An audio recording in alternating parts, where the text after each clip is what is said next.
हरे कृष्णा।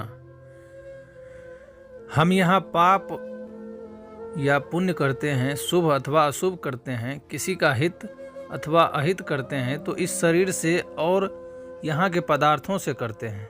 मृत्यु के समय शरीर भी छूट जाता है और पदार्थ भी छूट जाते हैं। फिर अगले जन्मों में पाप पुण्य का फल किसको मिलता है? अगर हाथों से किसी मनुष्य की हत्या की है तो उसका दंड भी इन्हीं हाथों को मिलना चाहिए, पर ये तो मरकर खाक हो गए। अब दंड किसको मिलेगा भाई? इस पर विचार कीजिए। जैसे कोई आदमी मोटर चलाता है, गलती से कोई मनुष्य मोटर के नीचे आकर मर गया। उस मरने वाले मनुष्य को ड्राइवर ने छुआ ही नहीं, पर दंड ड्राइवर को ही होगा, मोटर को नहीं। यदि कहा जाए कि दंड ड्राइवर को ही होने का नियम है तो उस दुर्घटना के समय एक ड्राइवर फुटपाथ पर खड़ा था, क्या उसको दंड होगा? उसको दंड नहीं होगा, क्योंकि वह मोटर में नहीं था। यदि मोटर में बैठे हुए ड्राइवर को दंड होता है तो मोटर के ड्राइवर के पास दूसरा भी ड्राइवर बैठा था, क्या उसको दंड होगा? उसको भी दंड नहीं होगा, क्योंकि वह मोटर में तो था पर मोटर चला नहीं रहा था। इसीलिए दंड मोटर चलाने वाले को, ड्राइवर को ही होगा। ऐसे ही इस शरीर के द्वारा किसी की हत्या की, चोरी की, अंडे मांस भक्षण किया, महान अपवित्र चीज़ों का सेवन किया, तो इन पापों का दंड उसको होगा जो इस शरीर का संचालक बना हुआ है, जो इस शरीर को मैं और मेरा कहता है, इस शरीर का मालिक बना हुआ है, उसको दंड होगा। यह शरीर मोटर की तरह है, एक रहने की जगह है। एक शरीर में मैं नहीं है। हर एक मनुष्य शरीर को मेरा कहता है। जैसे हाथ मेरा, पाँव मेरा, कान नाक जीभ मेरी, मेरा, पेट मेरा, गर्दन मेरी, मस्तक मेरा, रक्त मेरा, आदि आदि। जो मेरा कहने वाला होता है वह मैं से अलग होता है। शरीर मैं नहीं हूँ, शरीर मेरा है, पर भूल से कह देते हैं कि शरीर मैं हूँ। विचार करें, जब एक एक अंग मैं नहीं, फिर पूरा मिला हुआ मैं कैसे?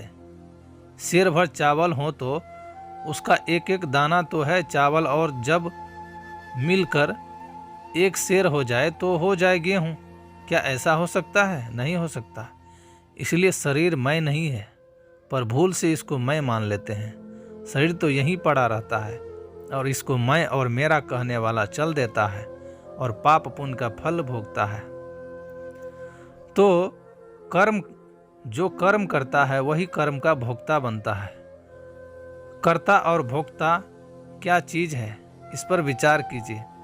हम मोटर में बैठकर कहीं गए, वहाँ किसी ने हमसे पूछा कि कैसे आए, तो हमने क्या कहा कि हम मोटर से आए। मोटर हमें वहाँ ले गई।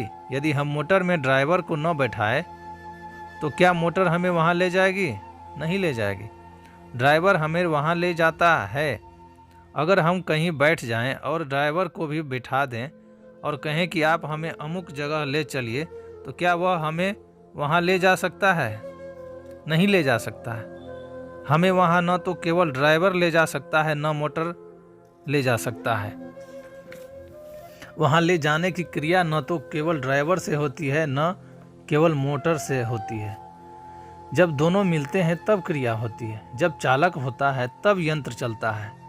अगर चालक न हो तो यंत्र नहीं चल सकता। ऐसे ही जब जीवात्मा स्थूल शरीर का संचालन करता है तब इससे कार्य होते हैं। शरीर के बिना जीवात्मा कुछ नहीं कर सकता और जीवात्मा के बिना शरीर कुछ नहीं कर सकता। अतः दोनों के संयोग से क्रिया होती है। जो करता है वही भोगता है।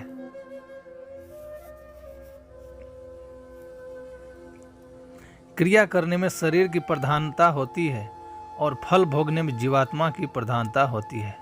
जैसे मोटर के द्वारा किसी मनुष्य की मृत्यु हुई तो उसको छूकर मारने में मोटर की मुख्यता रहती है और दंड भोगने में ड्राइवर की मुख्यता रहती है। ड्राइवर के संयोग से मोटर मारती है और मोटर के संयोग से ड्राइवर दंड भोगता है। अतः कर्तापन और भोक्तापन दोनों में शरीर और जीवात्मा दोनों का संयोग रहता है। मनुष्य जो पाप करता है अन्यायपूर्वक धोखा देकर झूठ कपट करके बेईमानी करके धन कमाता है, वह धन तो मरने पर यहीं रह जाता है और भीतर जमा किया हुआ पाप, झूठ कपट, बेईमानी, जालसाजी साथ में चलती है। धन एक कौड़ी भी साथ चलेगा नहीं और जो भाव बिगड़े हैं वो एक कौड़ी भी पीछे रहेगा नहीं। आगे परलोक उनका महान भयंकर दंड भोगना ही पड़ेगा। यहीं रह जाने वाली चीज़ों के लिए मनुष्य साथ में चलने वाले भावों को बिगाड़ लेता है और कहलाता है कि बड़ा बुद्धिमान है हम, कितना काम कर लिया, थोड़े दिनों में लखपति बन गया, परंतु साथ चलने वाली पूंजी को महान बिगाड़ लिया तूने। अगर यही बुद्धिमानी है तो मूर्खता किसका नाम धरे हैं। यहीं छूट जाने वाली चीज़ों के लिए साथ में चलने वाली चीज़ें बिगाड़ लें, ऐसा अंधेरे हमारे भारतवर्ष में नहीं था। शिबी दधीची हरिश्चंद्र नरेशा, सहे धर्म हित कोटि कलेसा। रामचरितमानस अयोध्या कांड। राजा शिबी ने शरणागत की रक्षा के लिए अपने शरीर से मांस काट कर दिया और फिर पूरा शरीर ही दे दिया। दधीची ऋषि ने अपनी हड्डियों दे दी। राजा हरिश्चंद्र ने अपना राज्य दे दिया, परंतु उन्होंने अपने भीतर के भावों को नाश नहीं होने दिया। जो चीज़ें साथ में नहीं रहती, उस नाशवान चीज़ों को दूसरों के हित में लगाकर उन्होंने साथ में चलने वाली बढ़िया पूंजी संग्रहित कर ली। वे बड़े चतुर और समझदार रहे, क्योंकि उन्होंने छूटने वाली चीज़ को छोड़ दिया और साथ में रहने वाली चीज़ का नाश नहीं होने दिया। हरे कृष्णा।